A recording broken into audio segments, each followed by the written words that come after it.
코로나19의 확산세가 꺾이지 않고 오히려 미국과 브라질에서 매일 8만 명의 확진자가 생기고 있다고 해요. 브라질과 온두라스에서는 대통령이 코로나에 감염이 되었다고 합니다. 전 세계가 코로나19로 인하여 고통을 겪고 있습니다. 얼마나 힘들면 정부와 시에서 긴급 재난지원금을 주고 또 사업하는 분들에게 또 여러 가지 자금도 주고, 일본에서는 여행을 가십시오 하고 20만 원씩 후원을 한다고 해요. 사람도 제대로 만날 수 없고 여행을 가고 싶어도 못 가고 가족 간의 외식도 두려웠습니다. 교회는 더욱더 힘이 듭니다. 지금 교회 학교가 예배를 드린 지가 6개월이 돼갑니다. 찬양 예배도 식사도 한 지가 벌써 6개월이 돼가고 있어요. 거기에다가 박원순 시장의 후폭풍이 계속 일어나고 있습니다. 부동산의 문제, 경제의 문제, 도대체 어떻게 해야 될지를 모르는 어수선한 세상 속에 우리는 살아가고 있습니다. 우리의 힘과 능력으로는 아무것도 할 수 없는 그러한 무아지경에 빠졌어요. 혼란과 고통 속에서 내 자신의 나약함과 무식 능력을 실감하게 됩니다. 내가 할 수 있는 게 도대체 아무것도 없음을 느끼고 기운이 쭉 빠집니다. 이러한 시대에 우리에게 필요한 게 뭘까요? 돈입니까? 아니면 권력입니까? 아니면 과학의 힘인가요? 의학의 힘인가요? 정말 필요한 건 하나님의 은혜입니다. 하나님이 지켜줘야만 됩니다. 예수님을 수많은 사람들이 따라다녔어요. 그리고 예수님에게 그들은 여러 가지로 구했습니다. 떡을 주세요. 우리의 질병을 고쳐주세요. 그리고 우리에게 신령한 말씀을 들려주세요. 이랬던 모든 사람들이요, 얼마 후에는 다 떠나가고 예수를 십자가에 못 박고 말았습니다. 정말 필요한 게 떡이 아니었음을, 정말 필요한 게 내 병이 고침받는 게 아니었음을, 정말 필요한 게 내가 좋은 말씀을 듣는 게 아니었음을 느끼게 만듭니다. 여러분, 정말 필요한 건 하나님의 은혜예요. 우리는 은혜를 받아야만 살아갈 수가 있습니다. 바울은 고린도 교인들을 향하여 이렇게 말합니다. 여러분, 지금은 은혜 받을 만한 때요, 지금은 구원의 날입니다. 지금은 은혜 받을 때예요. 히브리서 4장 16절도 말합니다. 우리가 긍휼하심을 받고 때를 따라 돕는 은혜를 얻기 위하여 은혜의 보좌 앞에 담대히 나아갑시다. 때를 따라 돕는 은혜를 받고 살자는 거예요. 우리는 이 시대에 힘들고 내일 일을 알지 못하는 이 긴박한 시대에 하나님께 두 손 들고 은혜를 사모합시다. 주여 은혜를 내려주세요. 주여 우리에게 은혜를 주시옵소서. 영광의 권속들은 사도행전 13장 43절의 말씀처럼 항상 하나님의 은혜 가운데 있기를 주님의 이름으로 축복합니다. 오늘의 말씀은 여러분이 너무나도 익히 아는 말씀이에요. 예수님이 늘 습관에 따라 기도하러 가면서 베드로와 안드레와 야고보를 데리고 가요. 그들은 기도하는 시간에 졸았어요. 한참 졸다가 눈을 떠보니까 희한한 일이 벌어져 있는 거예요. 아니, 예수님의 얼굴이 막 빛이 비춰지고요. 그 앞에는 전설로만 들었던 모세와 엘리야가 나타나서 예수님과 대화하는 모습을 보는 것. 와, 너무 좋다. 예수님, 우리 여기 살아요. 하나는 예수님을 위해서, 하나는 모세를 위하여, 하나는 엘리야를 위하여 우리가 집을 짓고 여기 살아요. 여기 살아요. 그런데 예수님은 아니야. 세상에 들어가자. 말씀하고 있어요. 여러분, 은혜는 우리를 완전히 바꿔놓습니다. 여러분, 뭐가 문제인가요? 세상은 세상에 여러 가지 일들이 일어나서 힘든 것처럼 보이지만 문제는 내 자신입니다. 내 자신이 힘든 거예요. 내가 바꿔주면 돼요. 변화산에서 어떤 일이 일어났나요?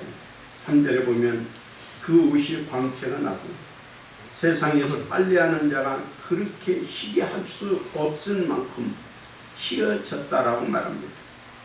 여러분, 은혜를 받으면 변화가 생깁니다.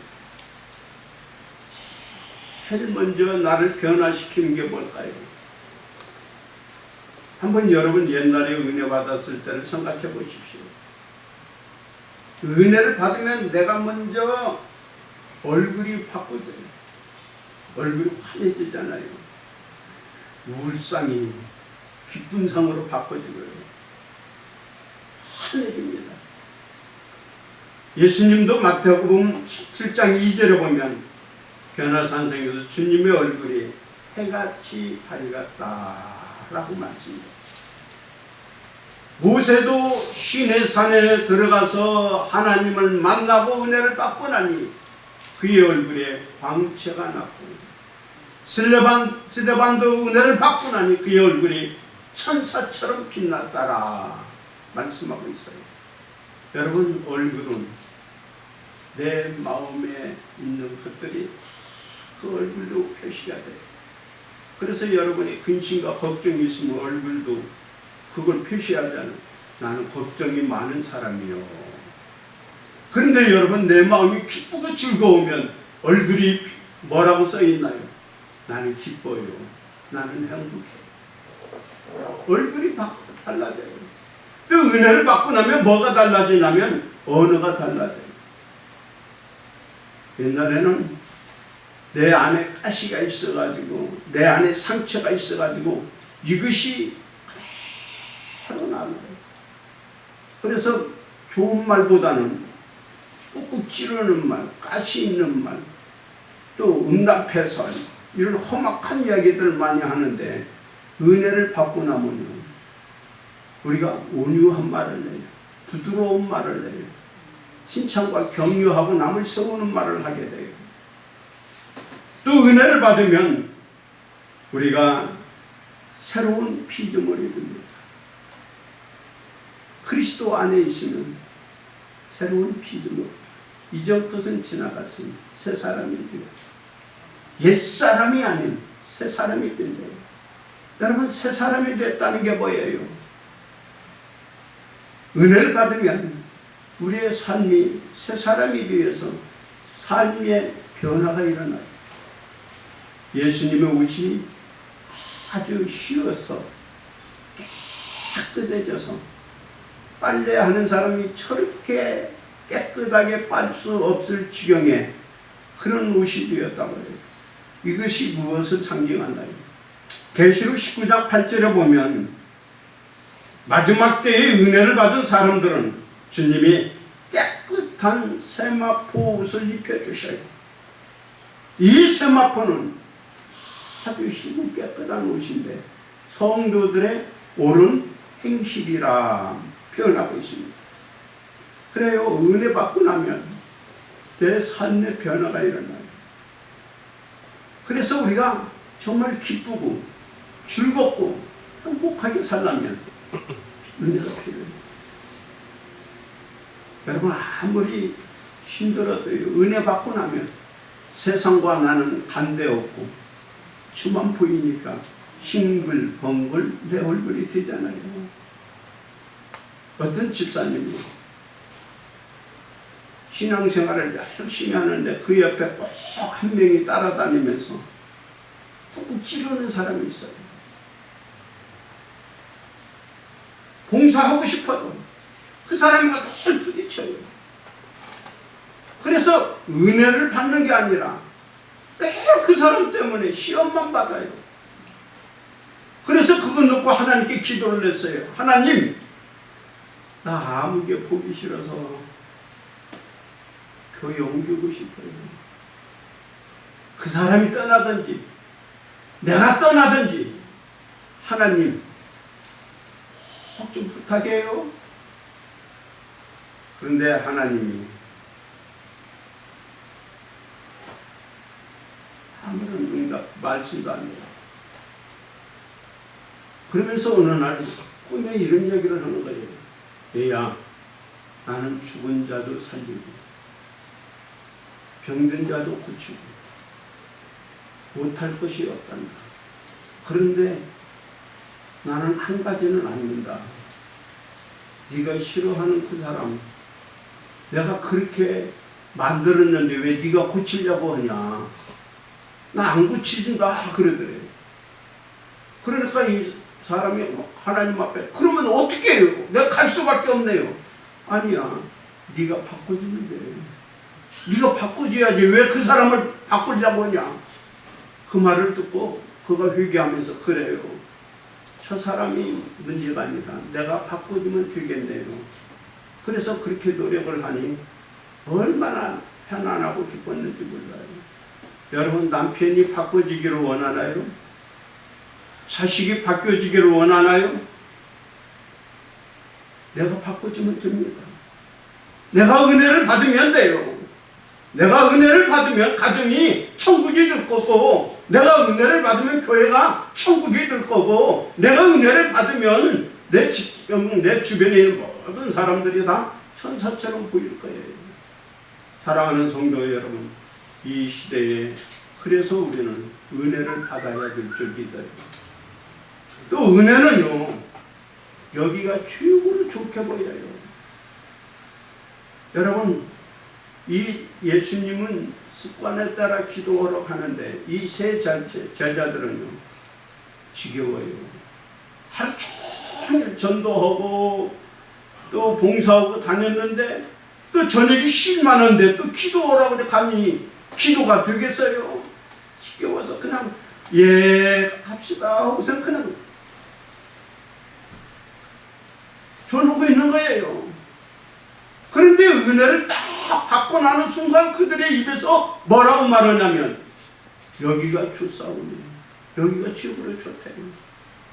여러분, 은혜는요, 나를 행복하게 만듭니다. 나를 즐겁게 만들어요. 여러분, 삭개오라는 사람 기억하세요? 그는 얼굴이 어두운 사람이에요. 돈밖에 권세밖에 모르는 구두생이에요.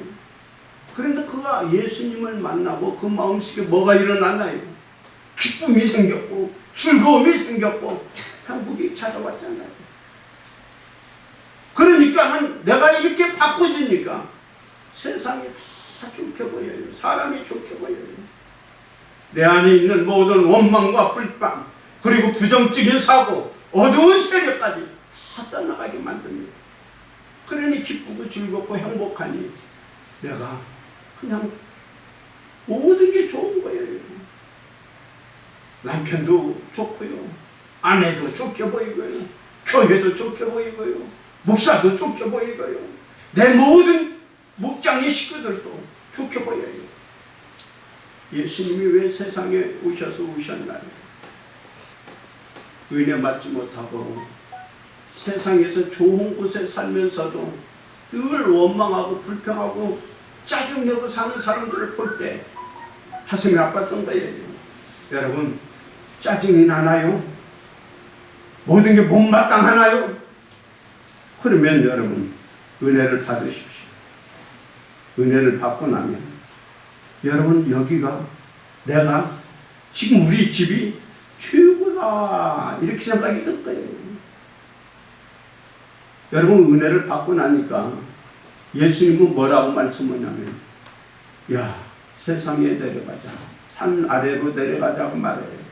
산 아래로 내려왔더니 어떤 일이 있냐면 귀신 들린 사람하고 다른 제자들하고 서로 영적 싸움을 하고 있는 거예요. 나가라 안 나간다. 네가 누구냐? 귀신이 역사하고 있는 것이에요. 로마에 착취가 있는 것이에요. 예수 믿는다고 환난과 핍박이 있는 것이에요. 왜 그것으로 예수님은 가자고 했을까요? 교회는 은혜를 받지만 우리가 일할 것은, 우리가 사명자가 있을 것은 세상입니다. 세상에 가서 하나님의 사명자로 살아가라는 거예요. 오늘 여러분 은혜를 받으면요 하늘이 지옥 같은 것도요 천국으로 만들 수 있고요 사단이 역사하고 수많은 환난과 핍박이 있는 곳에서도 여기가 좋습니다 라고 고백할 수 있어요. 초막이나 궁굴이나 내 주 예수 모신 것이 하늘나라라 고백하면서 사는 기쁨과 즐거움이 여러분에게 있기를 축복합니다. 또 은혜가 왜 필요합니까? 은혜를 받으면 예수만 보여요. 여러분 한참 신나서 보니까 모세도 보이고요 엘리야도 보여요. 얼마나 신나는가요? 여러분 모세가 누구예요? 최고의 이스라엘의 선지자와 지도자 아닌가요? 엘리야가 누군가요? 최고의 지도자요 선지자예요. 모세만한 지도자 없고요 엘리야만한 선지자가 없습니다. 그래서 유대인들이 가장 존경하는 사람들, 예수님도 마지막 엘리야가 와서 그의 길을 예비한다고 말할 정도로 엘리야와 모세는 정말 영적으로나 우리가 보고 싶고 존경하고 대단한 인물이에요. 그런데요 이것도 조금 지나고 나니까 다 없어져요. 오늘 여러분이 제일 보고 싶은 거, 갖고 싶은 거 뭐예요? 그게 최고인 것처럼 보여져요. 조금 지나면 별거 아니에요.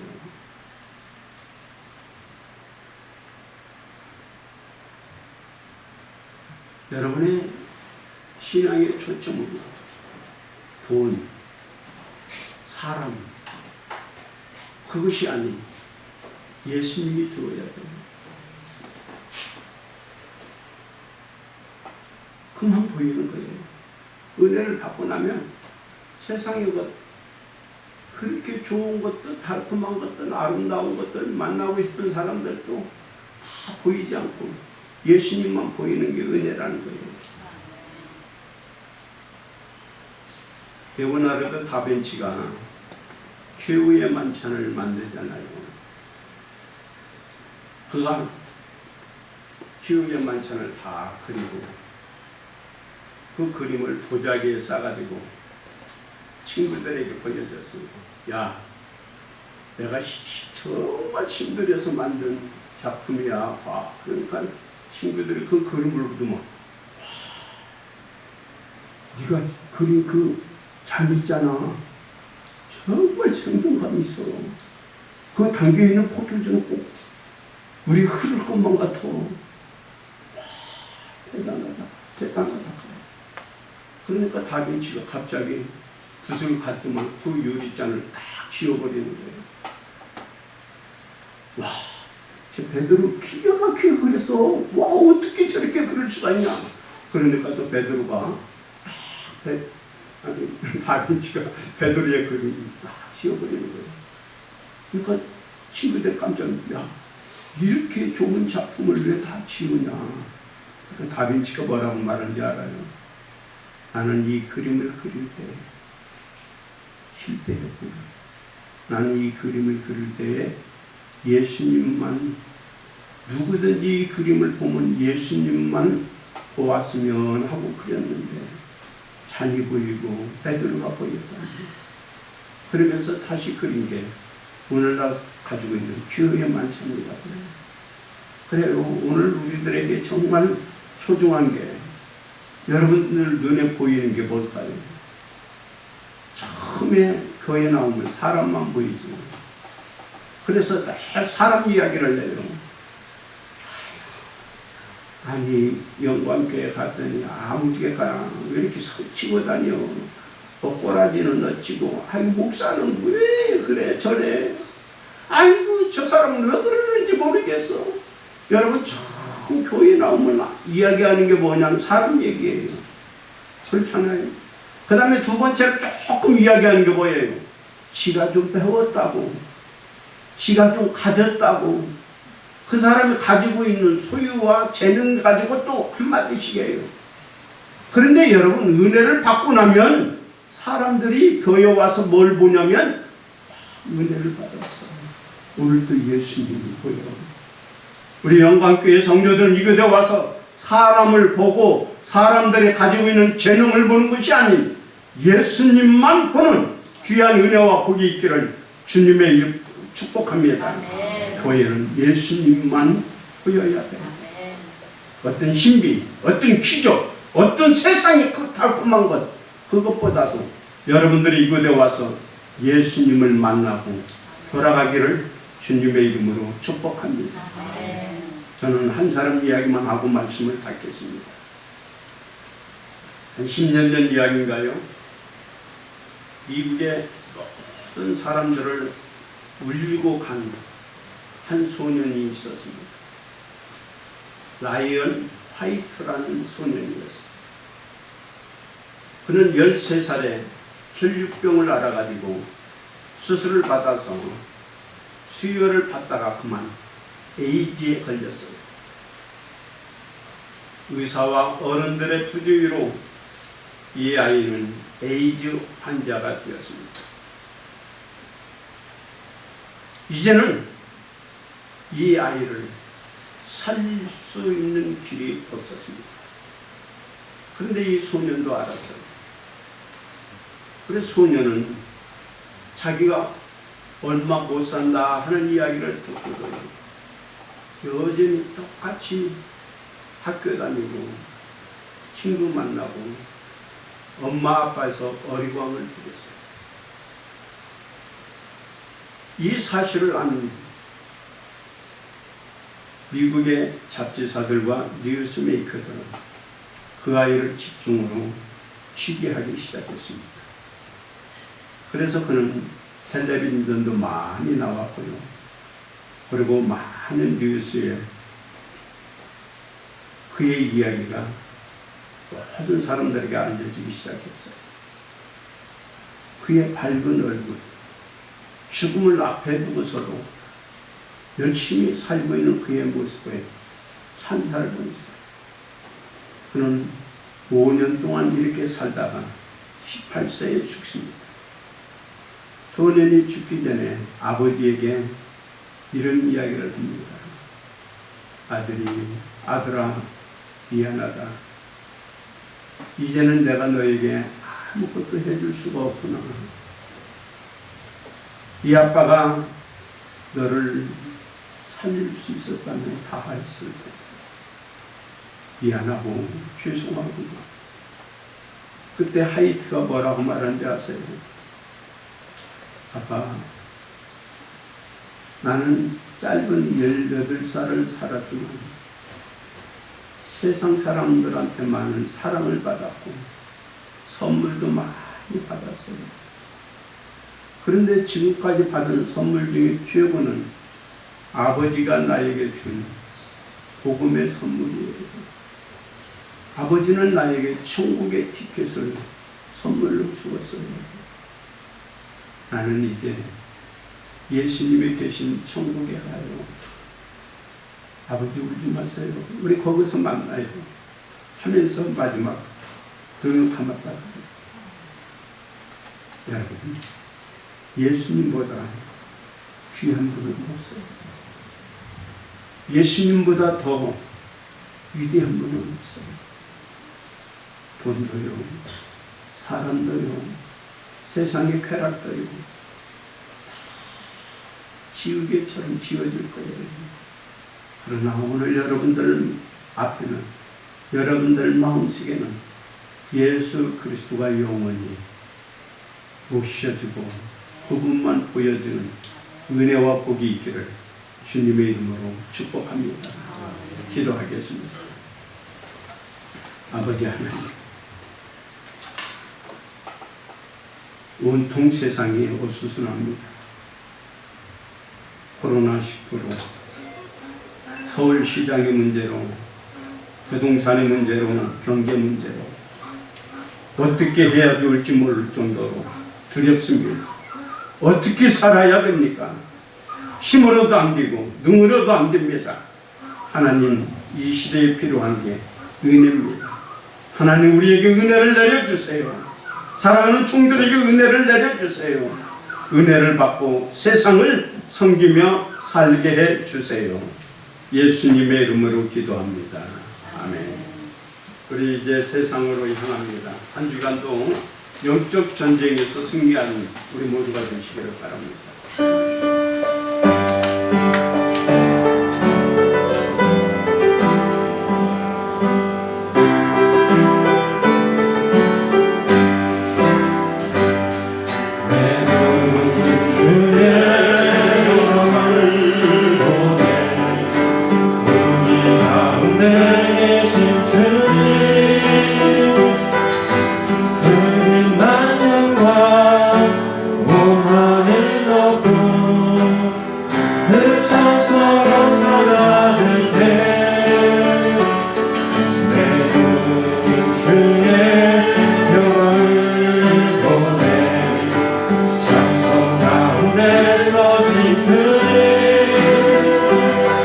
주님의 얼굴은 온 세상 향하는 권능의 발을 드셨네. 주의 영광 이곳에 가득해. 우리 손에 주님과 함께 찬양하며 우리는 전진하리. 열방 죽을 때까지 하늘아버지, 하늘아버지, 우리를 새롭게 하사 열방 중에서 주를 섬기게 하소서. 모든 나라 일어나 찬송 부르며 영광의 주님을 보게 하소서. 주의 영광 이곳에 가득해. 우리 손에 주님과 함께 찬양하며 우리는 전진하리.